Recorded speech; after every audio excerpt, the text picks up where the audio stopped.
이런 그게 자기 행이 이렇게 이제 후회와 그걸 일으키는 그 뿌리가 불교에서는 자기 깊은 아래의식 속에 이런 세 개의 업상이 있다. 이걸 깨달아서 이것이 전부라면 우리는 깨달음을 얻을 수가 없죠.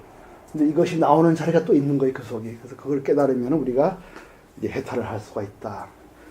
이런.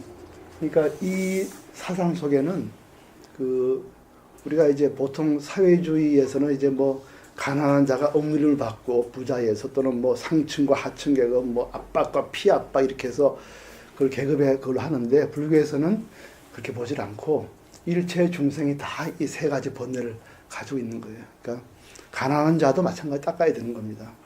우리가 잘 사는 뭐 부자가 이렇게 남을 안 돕는 것도 인색함도 문제지만 또 실제 이렇게 보면은 없는 가난한 사람도 그런 업을 많이 지어요. 우리가 지난번에도 한번 가끔 텔레비에 나오지 않습니까? 그 독거노인들이 자식이 안 보려고 그러고 그래서 우리가 붕괴를 하죠. 그럴 수가 있나 자식이 그렇게 붕을 안 볼 수 있나 하지만 또 나중에 얘기 들어보면 또 그 기가 막힌 상황이 또 있는 거예요. 젊어서 자식 안 키우고 발로 차고 집어대로 돌아다니다가 나중에 와서 늙었다고 도와달라고 하니 자식들이 안 보려고 하는 거 아니겠어요? 그것도 그런 이제 빈부가 다 같이 걸려 있는 겁니다. 이거는 부처님 일체 중생이 다 공부를 해서 깨닫기를 바라는 거죠. 그래서 제가 지난번에도 말씀드렸지만 유마거사 시가 있죠. 어려운 사람에게는 내가 노비와 신분이 된다. 그래서 신분을 시켜줘야 그 사람의 뜻이 기뻐지거든. 모두 내 발이 도심, 모두 도심을 일으키게 한다. 그래서 모두 부처진 법에 배워서 해탈의 길을 걷도록 한다. 이것이 이제 유마거사 행위고 여기에도 아까 부대사 그랬잖아요. 살림을 보호시하면 중생을 위함이요. 다 부처님께 공양 올리는 거지만 가는 길은 다리스를 뿌려서 중생을 두루 적셔서 일체 중생이 모두 성불할 수 있게 바랍니다. 이렇게 하는 것이 이분이 집안 살림 팔아서 중생을 위한 까닭이거든요. 그래서 우리가 이제 그런 거를 많이 이제 이분에 생각하는 겁니다. 그래서 이런 그 행을 하신 물론 지공자서도 그런 분이지만 특히 부대사는 이 제가불자고 또 유마의 행을 닦으신 분이기 때문에 이분의 개성 속에는 그런 뜻이 매우 깊이 들어가 있습니다. 말하자면 내 행의 당위를 바로 근본 진리에 찾아야 되는데 이 마음자리에서 우리가 그걸 진여라 그러지 않습니까? 이분도 아까 만났잖아요. 진여 자리. 우리가 뭐 허공성이다 하기도 하고 다 하지만 이 진여, 여여한 이 자리, 나의 참 법성 자리, 예? 법성. 여기서 흘러나오는 소리에 귀를 기울이라는 게 이분의 말씀이에요. 그러니까 우리가 공자는 이 성선, 성의 선한 거를 찾아서 얘를 지켜서 이제 세상을 행복의 길로 가고 자기 행위에 당을 찾는 거 아니에요? 그래서 이제 이 예법을 주장해서 많은 이제 정치에 좋은 면을 많이 끼쳤죠. 순자는 또 법을, 우리는 이 본성이 바로 법성이다. 진정이다. 이걸 깨닫고 여기에 귀를 기울여 행동하면 우리는 후회 없는 삶을 살게 되리라. 이런 것이 바로 이 부대사 심함에 깊이 들어가 있는 문제의식이자 그분의 평생의 내공인 겁니다. 그래서 우선 오늘 시방명은요 다 같이 한번 쭉 읽고 제가 이제 이 다음에는 이제 하나 자세하게 설명을 나름대로 드리겠습니다. 그럼 먼저 한문화 같이 1번, 2번 제가 이 숫자는 제가 그냥 만든 숫자니까요. 원래는 쭉 내려서 읽게 되어 있습니다. 그래서 한문 읽고 한글 같이 읽겠습니다. 관심공왕 현묘난측 무형무상 유대신력 텅빈 심망을 강찰하니 극하고 오묘하여 헤아리기 어렵네. 형태도 모양도 없는데 신령한 큰 힘이 있다. 예, 이게 번역을 제가 할 때요. 이런 부대사의 그분의 깊은 문제의식, 그분의 한평생을 생각하면서 번역한 거기 때문에요. 다소 말의 어휘는 하더라도 뜻은 그렇게 새겨주시기 바랍니다. 능멸천재, 성취만덕, 체성수공, 능시법칙, 능히 천가지 죄악을 없애며 만가지 덕을 성취하니 바탕의 성궁은 비록 비었지만 능히 법칙을 시행한다. 관지 무형, 호지 유성, 위대법장, 심계 전경. 관찰하면 형태가 없는데 부르면 답하는 소리가 있으니 법을 시행하는 대장군이라 마음의 계를 경으로 전한다. 마음에 지켜야 할 계를 이 심학명 여기에다가 전한다. 이렇게 했습니다. 수중 영미, 생리 교청, 결정시유, 불경의 이용, 물속의 소금맛과 빛속의 은은한 청량함은 있으니 분명한데 형태를 볼 수 없네. 여기서 생리교청, 색깔 속에 있는 악교자거든요. 악교가 투명하잖아요. 그래서 색깔, 빛 속에 투명한 청명, 이렇게 제가 번역을 해서 은은한 청명을 번역을 했습니다. 5번에요. 심왕여기, 심내 거정, 면문 출입, 음물수정. 심왕도 이와 같아서 몸 안에 머물러 있나니 눈기 고등 물로 드나들며 외물에 반응하며 물정을 따른다. 여기서 면문 출입은 얼굴 면자거든요. 그래서 제가 눈기 코 이렇게 약간 어역을 붙였습니다. 그 다음에 자제무예, 소작개성, 요본식심, 식심견불. 자제하여 걸림이 없으며 하는 일을 모두 성취하니 근본을 터득하면 마음을 알고 마음을 알면 부처를 본다. 여기에 이제 이 심학묘에서 부대사의 깊은 그 해안과 평생의 그 깨달음이 여기 있습니다. 마음을 깨닫고 나서 뭘 봤냐? 식심견불. 마음을 알고 나서 거기서 부처를 본 거예요. 이게 매우 중요한 겁니다. 우리가 보통 마음을 깨닫고 허공을 깨닫다 하잖아요. 근데 이분이 그 속에서 부처를 본 겁니다. 이게 이분의 평생의 깨달음입니다. 이거는 행을 많이 하신, 유마거사의 행을 하신 이런 부대사의 평생의 심지를 보여준 거고요. 다른 그 어떤 선시보다 정말 놀라운 빼어난 해안이 있습니다. 이건 매우 중요합니다. 7번에요. 시심시불, 시불시심, 염염불심, 불심염불. 마음이 바로 부처요, 부처가 바로 마음이니 생각 부처가 마음이니 사무치면 부처가 마음이라 생각함이 염불이다. 이분이 이제 참 놀랍습니다. 이 마음을 깊이 보니 그 속에 부처가 있더라는 거예요. 근데 이 부처가 바로 이 마음이더라는 거예요. 그래서 생각 이 부처가 바로 마음이구나 이렇게 알아 깨달으면은 부처가 마음이다 하는 마음 속에 부처를 보는 것이 바로 염불이라는 겁니다. 입으로 염불하는 게 아니고 마음도를 깨달아서 그 안에 불성을 보면은 바로 그 마음속에 부처를 보는 것이 그게 염불이지, 입으로 염불을 하거나 부처 못을 그리는 거 아니다. 마음도를 확실히 깨달아서 마음이고 부처임을 보면 그것이 바로 염불이다. 이런 정말 참 달마대에서 오시기 전에 이미 이렇게 마음이고 부처인 도리를 이렇게 깊이 해놨어요. 그러니까 이런 말 두고 당송대 선사들이 무릎을 진짜 탐복을 하신 겁니다. 이런 어른이 계셨구나. 그죠? 8번에요. 욕득 조성, 개심 자율, 정률 정심, 심적식을. 부처가 속히 되고자 하면 마음을 삼가하며 스스로 율을 행하라. 청정한 율은 청정한 마음이라. 마음이고 부처이다. 놀랍습니다. 보세요. 부처가 되고자 하면 뭐죠? 마음을 삼가해서 율을 행하라. 이 율이란 게 바로 얘와 같은 거예요. 율이 뭐죠? 자기가 지키는 건 개라 그러고 같이 지키는 거를 율이라 그러거든, 불교에서는. 율이란 뭐냐면 온 세상이 같이 걸어야 할 길이란 뜻이에요. 그러니까 개심, 마음을 잘 상가해서 행동할 때는 어떻게 행동하라 이 말이거든. 율을 행하라. 그 율이 뭐냐면 인간이 가야 할 길인 겁니다. 후회 없는 길이죠. 그러니까 그 율이 청정해야 되지 않겠어요? 그래서 아까 염정 맞지 않습니까? 정유, 깨끗한 행위. 그건 어디서 나오느냐? 바로 깨끗한 마음에서 나온다. 정심이다. 그 정심 뭐죠? 깨달은 마음이거든요. 깨달아서 이 삼독을 지운 마음이 정심이에요. 그러니 그 정심은 또 근본이 뭐냐? 바로 내 마음속에 있는 부처성이다. 불성이다. 그게 바로 정심이다. 그러니까 참 마음속에 참 부처를 보면은 바로 올바른 행위 나온다. 바로 이런 그 부대사의 평생에 그게 나오는 겁니다. 마음속에 참 부처를 보면은 내 행이 저절로 발라질 것이다. 이렇게 해서 깨달으면 곧 부처고 부처 자리를 알면 행이 발라지고 정률, 바른 율을 행한다. 이런 뜻이 들어가 있죠. 그러므로 우리가 이 부대사의 깊은 그 깨달음과 행을 볼 수가 있습니다. 9번에요. 제차 신왕 갱무별불 욕구 성불 막연 일물. 이 신왕 밖에는 다시 다른 부처가 없으니 부처가 되기를 바란다면 한 가지 경계도 물들지 말라.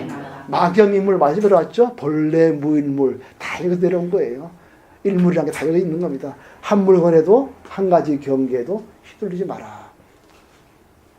그래야 부처자리를 보고 부처자리가 곧 나의 성품자리가 되고 거기서 행이 나온다. 이런 깊은 이제 그 정말 유마행을 하신 분만이 말할 수 있는 이 경력에 있습니다. 10번이요. 신성수공 탄체 진실 체실 입차 법문 단자성 마음의 성품은 비록 비었지만 탐욕과 성명은 그 몸이 튼실하나니 이 진리의 문에 들어오면 단정히 앉아 부처가 된다. 이 진리에 들어오면 바로 마음이 부처를 깨달은 거죠. 바로 달리 무슨 행을 닦거나 무슨 그런 인식을 안 해도 바로 여여한 부처가 된다. 참 놀라운 말씀입니다.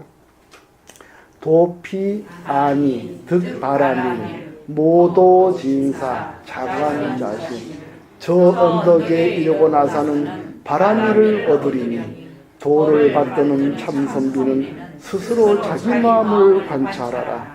지불 제내 내심 즉심 즉불 즉불 즉심 부처가 안에 있음을 아나 밖을 향해 찾지 말라. 마음 이대로 부처요 부처 이대로 마음이다. 다시 나오죠. 심불 불심. 이걸 깊이 깨달아 알면은 손 하나 건드려야지 그 자리 그대로가 부처 자리고 그대로가 여여한 자리다. 이걸 몇 번을 강조하세요. 이만큼 이 속에 깊은 도리가 있는 거거든요. 그걸 우리가 다 공부를 하게 될 겁니다. 13번에요. 신명식불 효료식심 이심비불 이불비심 마음이 맑으면 부처를 알고 근본을 깨달으면 마음을 아느니 마음을 떠나서는 부처가 아니며 부처를 떠나서는 마음이 아니다. 여기서요. 마음이 밝아지면 이제 마음자를 알면은 바로 부처를 그 속에 부처 자리를 본다. 그리고 효료 이 부처를 알아야 완벽히 알아야 바로 식심이다. 마음을 아는 것이다. 이러면서 그래서 근본이란 말은 바로 그 앞에 문장에 있어요. 부처란 뜻입니다. 부처를 확실히 알면은 마음을 안다. 그 마음을 깊이 알면 부처를 알게 되고 또 부처를 깊이 알면 아 이것이 바로 마음이구나 하는 걸 알긴다는 거예요. 그래서 마음을 떠나서는 부처가 아니며 부처를 떠나서 마음이 아니다. 여기서 이분이 이렇게 불자를 강조하는 이유를 우리 공감하시겠죠? 자기 행의 당이 내가 올바른 행을 하려면은 바로 마음속에 부처 자리대로 하는 거예요. 불성을 따라 행동한다는 거예요. 그 이분의 불성이라는 건 어떤 거야 이제 나와요. 그러니까 우리가 보통 마음 부처다 이러면 그냥 뭐 아무 생각 없이 하도 많이 들었으니까 이분이 쓰는 마음은야 이 텅 비는 마음자리에서 소소영영하게 일어나는 게 부처라는 거예요. 배고프면 밥을 먹고 원하면 자고 이렇게 살면 세상에 근심이 없습니다. 근데 잠잘 때 아파트를 한 50평 60평 자도 말이죠. 그거 잔다고 내 잠이 더 편해지는 건 아니거든. 그 잠자는 이 자체는 석자면 되는 거예요. 뭔 거 이 자체는 한 끼면 되는 거예요. 부처 자리의 얘기를 들으면 다르다는 겁니다. 이분이. 그래서 이분이 불자를 굉장히 강조를 많이 하세요. 그만큼 행의 근본에 그 후회 없는 행, 맑은 행, 참으로 행복을 주는 행의 당위를 마음자리 속에 소소영영한 법성을 찾아내신 거예요. 그래서 이분은 다른 분과 달리 그냥 마음이 부처다 이게 끝나는 게 아니고 그 마음은 무엇이고 그 불은 무엇이고 그 불이 왜 중요하고 이거를 누누이 강조하십니다. 그래서 우리는 이거를 알 수가 있는 거죠. 그래서 13번에 보면요. 마음이 맑아지면은 식불 부처를 알게 되고 효료 그 부처를 확실히 알면은 진짜 마음을 안다. 그래 부처 자리를 모르면은 마음만 안다면 반쪽만 하는 것이다. 바꿔 말해서 텅 비었다는 것만 깨달으면은 반쪽만 한 것이다. 텅 빈 것 속에 소소영랑이 선품자리를 봐야 진짜 제대로 마음을 본 것이다. 이런 말씀을 이제 하시는데요. 14번 읽어보겠습니다. 비불마츠 무소감임 집공체적 어차표침 부처가 아니면 헤아리지 못하고 일을 맡아 감당하지 못하나니 빈 것에 집착하고 고요함에 막히면 여기서 떠돌다 가라앉는다. 마음이 텅 빈다. 그것만 가라 있으면은 본래 소소영영한 자리를 얻지 못해서 그저 빈 것에 집착하고 고요함이 막힌다. 그래서 여기서 번뇌에 떠들다 가라앉다 이렇게 한다는 거예요. 어차 표침이라죠. 떴다 가라앉다 이런다는 거예요. 15번에 제불보살 비차 안심 명심대사 오차 현음 모든 불보살님들은 여기서 마음을 쉬지 않았으니 마음을 밝히는 큰 선비는 이 현명한 소리를 깨달으라. 모든 불보살님들은 텅 비고 고요한 그걸 갖고서 마음을 닦았다. 또 안심이다 하지 않았다는 거예요. 비차 안심 텅 빈 거 이것을 갖고서는 안심 안 했다. 그 속에 불성짜리 성품짜리 소소영양을 봤을 때 깨달았을 때 그것이 안심이다. 그러니 명심대사 마음을 밝히는 큰 선비 보살들은 이 현명한 소리를 깨달아라. 행을 하는 유마행을 하는 사람 참 육바람일 행하는 모든 보살들은 이 현명한 소리를 꼭 들어라. 이렇게 간절한 그런 부처사의 그 마음을 우리가 얻을 수가 있습니다. 16번에요. 신심성묘 영무갱계 시고지자 방심자제 몸과 마음의 성품은 오묘하여 쓰고 써도 다시 고칠 것이 없네. 이런 까닭에 지혜로운 자는 마음을 열어놓아도 끊임없이 자제하다. 네. 7번이요. 마건신왕 공무체성 능사색신 작사작전 신왕이 비었다고 바탕에 성품이 없다고 하지 마라. 능이 색신을 부리며 삭된 일도 하고 바른 일도 하라. 텅 비었다고 해서 그냥 아무것도 없다 하지 마라. 그 안에 소소영양 불성짜리가 있다. 그것이 일체 색신을 부리며 삭된 일도 하고 바른 일도 한다. 이렇게 삼업을 일으켜서 중생을 일으키기도 하고 깨닫고 나면 삼업이 져가지고 부처자리에 들기도 하는 거죠. 18번에 비유 비무 은현 부정 심성 이공 문범 능성 있는 것도 아니고 없는 것도 아니며 숨구나 나타남에 일정하지 않으니 마음의 성품은 빔을 떠나서 범보도 되고 성도 될 수 있다. 이렇게 우리의 소소영양한 자리가 있다는 얘기죠. 이런 것이 참 깊은 도리입니다. 이분이 그 대승기신을 이런 걸 받는지 하면 저는 알 수가 없지만 그 도리가 다 깊숙이 있습니다. 19번에 시고상권 호자 방심 찰나 조자 환복 표침 이런 까닭에 그대에게 권하느니 기꺼이 번뇌를 막고 스스로 삼가라. 잠깐이라도 업을 지으면 다시 떠돌다 가라앉는 지경으로 돌아가리라. 여기서 보죠. 아까 제가 삼가란 말씀드렸죠? 방심 나오죠? 스스로 번뇌를 막고 스스로 삼가해라. 이렇게 해야 내 안의 법성의 그 소리를 들을 수 있을 것이다. 만약 좀이라도 탐긴 채 떨어지면은 다시 떠돌다 가라앉는다. 이 방심 이런 말이 이분의 평생의 그 정말 그 마음가짐이었어요. 우리가 전도 경전에 그랬잖아요. 이 몸은 다 더러운 것이니까 신구의 입과 말과 행위를 조심해라. 한번 떨어지면 돌아오기 없다. 늘 신중하라, 방심, 삼가하라 이랬잖아요. 신자가 여기 나오고 있습니다. 그래서 찰나 조작이라도 다시 환복, 이걸 환부라 해도 되고요. 환복이라도 좋습니다. 어쨌든 저는 돌아간다는 걸 강조하기 위해서 환복 표칙을 읽었습니다. 20번이요. 청정심지, 여세황금, 반야법장, 변제신심. 청정한 마음의 지혜는 세상의 황금과 같고 반야의 법금과는 몸과 마음에 두루 갖추어져 있다. 여기서 보죠. 벌써 청정심지, 내 행동을 청정해야 할 수 있는 근거가 바로 내 근본 마음자리에서 나온다는 것을 말씀하면서 이분이 얼마나 평생을 그 청정하게 살려고 그 청정한 자리를 찾았는지 알 수가 있습니다. 22번이요. 무위법보 비천비신 제불보살 요차본신 무의의 법보는 얕지도 깊지도 않으니 모든 부처님과 보살님들은 이 본래의 마음을 깨달았다. 일체 보살 부처님들이 바로 이 텅 비었으면서도 소소영령한 이 마음과 부처가 구리하는 이 자리를 깨달은 것이지 공과 고요함에 떨어진 것이 아니었다. 그리고 무의법보, 우리가 있으면은 눈을 뜨면 빛을 보잖아요. 배가 고프면 밥을 먹고 물을 마시면 시원하고 가만히 있다가 말이죠. 없을 때는 아무것도 없는 것 같아요. 그죠? 근데 항은 나오잖아요. 그니 얕은 것 같으면서도 아무것도 없는 것 같으면 속에 뭐 경지가 있나 하면서도 또 때에 대해서는 탁 나오는 거예요. 그래서 이거를 깊지도 얕지도 않다 이렇게 표현한 겁니다. 이 성품자리를 22번 딱 읽었죠? 읽었습니다. 유연우자 비거래금 인연이 있어 이 도리를 만나는 자는 과거, 현재, 미래가 다르지 않느니라. 이 심악명을 깨달은 자는 2000년 전이나 지금이나 그 도리는 하나도 다름이 없이 깨달을 내용은 똑같으리라. 이렇게 이제 말씀을 했습니다. 다음 시간부터는 이제 한 구절 한 구절 공부하겠습니다. 애쓰셨습니다.